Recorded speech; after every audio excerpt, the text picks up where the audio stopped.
to the market update. Today is April 1st, 2025. I'm Dillon Hakes. I'm Kosov. Guy, thanks for joining me. We've got a very interesting market to talk about. There's been a lot of volatility in recent weeks. So to lay the background of where we sit today, we came off 2 straight years of above average returns, the S&P returning north of 20%. The start of this year, 2025, was quite strong. We ran up almost 5% through January, the beginning of February, and then the last 2 months or so, things have turned south. We now sit down 5% for the year, about a 10% pullback from the all-time highs. What's driving the negative sentiment in markets today? Let me start by saying that pullbacks like that are not something unusual, but I think the main part is that valuation did feel a little bit elevated, right, to where we are. So we had a little bit of a pullback. It doesn't feel like a bubble territory that we had in, the 2000s tech crisis, but it still felt a little bit stretched. Now we're back to normal valuations where the market is at 20 times forward earnings, and most of the tech companies are in the 20s price to earnings multiple, which is where we want to see them. So you hit on the fact that this is not something that's uncommon. We've seen these stats before. We've talked to clients about it. How common is a 10% pullback in the history of markets? Oh, it's very common. Usually it happens at least once a year. We just don't notice that, right? It's we tend to have short memories when we finish the year on the positive. So it's very positive. We had one in October of last year, and we had one in 2023. So it's not something that we don't see. So you mentioned that valuations were high. I think, as you said, it wasn't bubble territory, but valuations were a bit stretched. Anytime you get into a situation like that, it's obviously doesn't take much negative sentiment or negative news to drive sentiment towards the downside.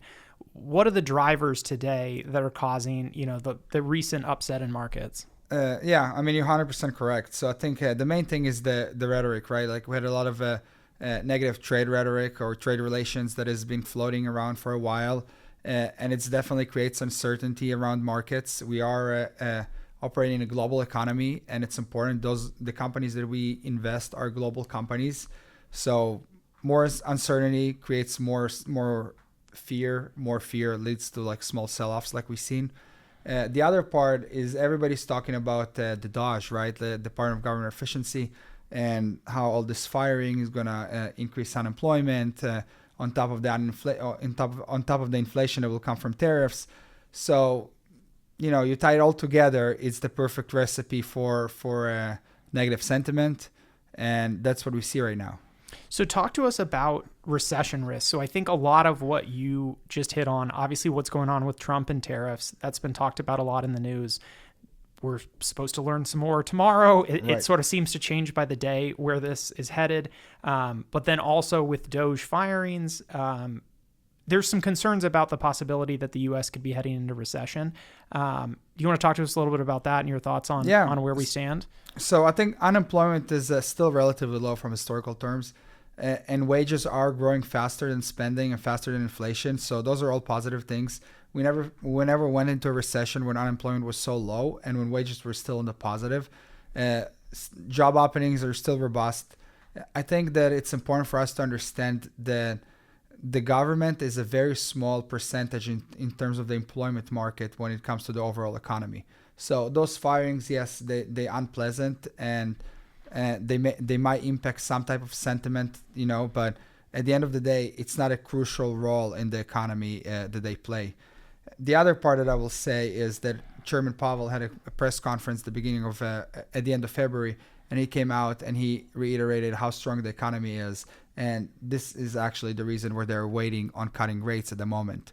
So we are pretty confident that the chances of a recession are really, really low at the point. Again, we don't have a crystal ball. We don't know what's going to happen, but the chances are pretty low in our opinion.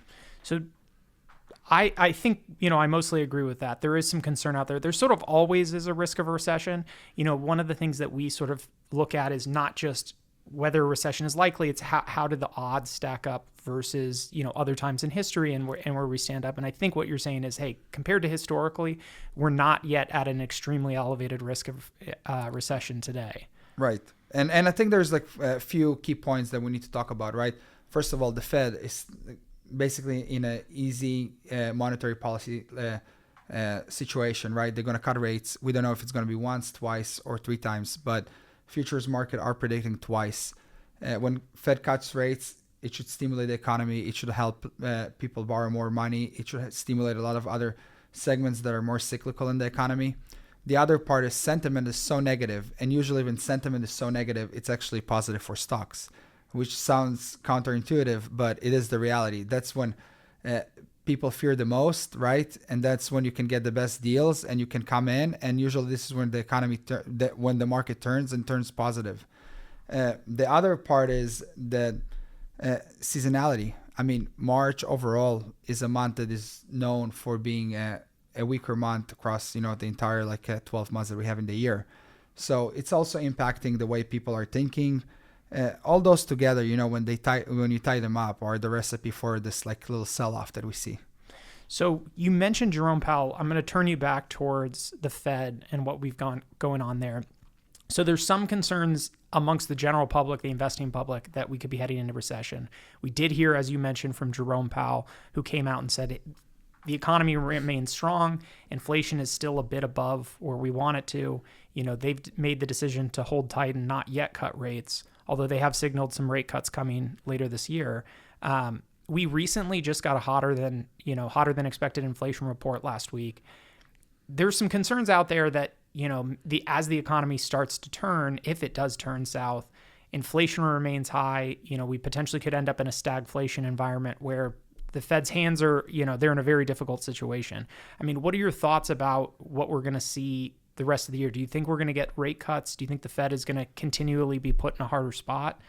What are you expecting for the rest of the year? I think the Fed has a lot of room to cut rates. I think inflation is, yes, it is sticky, but it's sticky around 2.5%. Yeah, the Fed's target is 2%, so we're not that far away.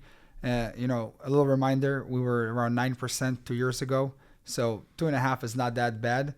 It doesn't mean that prices are coming down, right? It just means that prices are not coming up as fast as they did before. So I think the Fed does have room to cut towards the 3.5% range. That's 100%. In terms of stagflation risk, I think with all the technological innovation that we are having, especially if you bring in AI to the picture, it's very hard to argue that inflation will stay elevated for a long time. Those are all deflationary innovations that help reduce prices, help make markets more competitive. Yes, tariffs can be maybe a slight negative impact on inflation and increase it a little bit, but the magnitude that they will increase inflation is so minimal that we're not really going to feel it. So, putting all this together where we are in the economy, growth is moderating, but we're still growing above normal. Inflation is sticky, but it's on the right path down. I think we are in a good place in terms of the economy. So turning to another point that you hit on now, you mentioned AI. It's a topic that we've been talking from a secular trend for quite some time. It's been all over the news. It's been, all the hottest stocks are tied to AI. What's interesting about this pullback that we've seen over the last couple months is it really has been centered. It's hit most of the market, but the hardest hit have been all of the AI names. Sort of the AI darlings of last year, over the last couple of years, have been hit harder than average over the last couple of months. Over the last year, we had previously talked about waiting for, a turn in sentiment around AI. It's not, the sentiment around investing in AI is not going to be completely linear and go on forever. There's going to be pullbacks, but we're still big believers in the overall trend of where things are heading. Can you talk to us a little bit about that? Yeah, I mean, this comes to behavioral finance. As human beings, we like to overshoot with optimism, and the same way we like to overshoot with pessimism when things go the other way. So when AI was first introduced and ChatGPT was in its infancy, everybody got excited and everybody got, and the trade got overcrowded, right? Everybody put their money into those few companies and were just thinking about them. And then suddenly where you see greater innovation within the AI space, which would be a net positive for the entire, for all of us or for the economy, those companies are getting punished, right? Like they suddenly seen as the negative, like how those companies did not come up with those innovations and some other companies did come with them. But at the end of the day, they all gonna enjoy this, progress together, and we're gonna enjoy this progress together, society. So in the short term, like everything in the market, it is driven by emotions. We overshoot to the upside, we overshoot to the downside, but the trend is very positive in terms of AI. We already see significant productivity increases. You know, let's take the most simple example is the Waymo, the driverless car that Google created, right? You don't need a driver anymore. I mean, whoever thought that you'll be able to drive a car without a driver, right? Like that's just something that we never thought it will experience in our lifetime, and it's already here. And we're probably five, maybe, I don't know, 10 years away from this being this technology being commercialized, you know, across all, across the entire car industry. So I'm very positive, and I think AI is the real thing. So we lay out the, the risks that are out there. We obviously see a lot of opportunity with AI.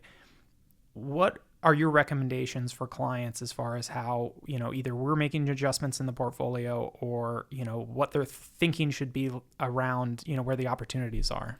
I think the most important thing is to stay disciplined and stick to your strategy. We're in the market for the long term, right? We're long-term investors. I think short-term trends are not what's going to determine where we're going to go. Good companies will find a way to navigate those uncertainties, and good companies will continue to innovate and invest money at the right places. And I think that's what we should focus on. We should focus on holding quality companies in our portfolio and staying disciplined and understanding that sometimes there is volatility. It's not a linear way up. It's never just linear way up, right? There is always some bumps, when you drive across the road. So discipline and strategy are the key, in my opinion. No, thank you. I think that I completely agree. I think the long-term approach, irrespective of what does happen to the economy in the short term, we don't think a recession is likely, but that could always be wrong. Companies with strong balance sheets with good growth prospects aren't going to be as adversely affected as the ones that have weaker balance sheets that aren't standing as strong.